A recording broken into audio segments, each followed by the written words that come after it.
నోవహు తాతయ్య గురించి మీకు తెలుసా? పిల్లలు, ఈ సమ్మర్ హాలిడేస్లో కొన్ని బైబిల్ స్టోరీస్ గురించి తెలుసుకుందాము.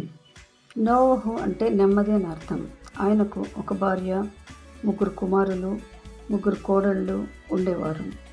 ఆ దినాలలో ప్రజలు చాలా దుర్మార్గంగా ప్రవర్తించేవారు. దేవునికి వారి మీద చాలా కోపం వచ్చింది. నోవహు తాతయ్య మాత్రం ప్రతిరోజు కూడా తన కుటుంబంతో కలిసి ప్రార్థిస్తూ ఉండేవాడు. సంతోషంగా నెమ్మదిగా జీవిస్తూ ఉండేవాడు. ఒకరోజు నోవహు తాతయ్య తన పొలంలో పని చేసుకుంటూ ఉండగా దేవుడు తన స్వరంతో మాట్లాడాడు. నోవహు, నీవు చాలా మంచివాడివిగా ఉన్నావు. నేను సృష్టించిన ఈ ప్రజలంతా ఎంతో దుర్మార్గంగా ఉన్నారు. కాబట్టి నేను జలప్రళయాన్ని పంపించబోతున్నాను. నీవు ఒక బోట్ ని తయారు చేయి. అందులో అన్ని రకాల జంతువులు, పక్షులు, ప్రాకు పురుగులు జతలుగా ఉండేటట్లు చూడు. ఈ విషయాలన్నీ ప్రజలందరికీ తెలియజేయి అని చెప్పాడు. దేవా, నేను వడ్రంగిని కాదు, చెక్కలతో బోట్ ఎలా తయారు చేయాలి అన్నాడు తాతయ్య. దేవుడు బోట్ ఎంత పరిమాణంలో ఉండాలో, ఎలా తయారు చేయాలో మెజర్మెంట్స్ అన్ని కూడా చెప్పాడు. నోవహు తాతయ్య ఈ విషయాలన్నీ తన కుటుంబంతో చెప్పాడు. మర్నాడు అడవిలో చెట్లు కొట్టడం ప్రారంభించాడు. తను ఆ పని చేస్తుండగా కొంతమంది ఆ ఊరి ప్రజలు తాతయ్య దగ్గరికి వచ్చి, ఏం చేస్తున్నావు అన్నారు. దేవుడు తనతో చెప్పిన విషయాలన్నీ వాళ్ళకి చెప్పాడు. ఈ విధంగా 100 సంవత్సరాలకు వారికి చెప్తూనే ఉన్నాడు. వారు, పిచ్చివాడా, దేవుడు నీతో మాట్లాడడం ఏంటి? జలప్రళయం ఏంటి? మనకు వర్షమే తెలియదు. 40 రోజులు వర్షము ఎలా కురుస్తుంది? అందులో పగలు రాత్రి అంటున్నావు. పగలు రాత్రి కూడా వర్షం కురుస్తుందా?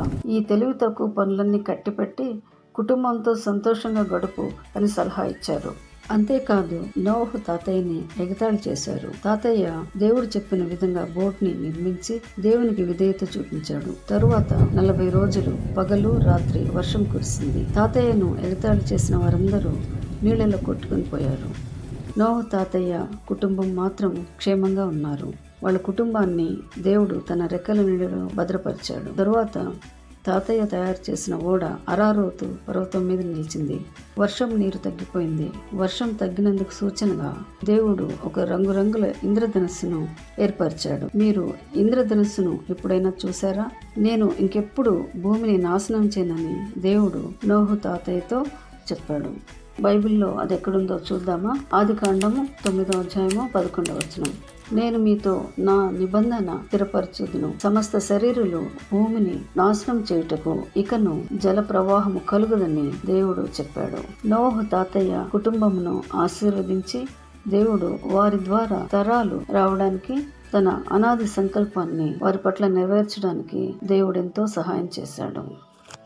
ఈ ఛానల్ మీకు నచ్చినట్లయితే లైక్ చేయండి, సబ్స్క్రైబ్ చేయండి, ఇతరులకు షేర్ చేయండి.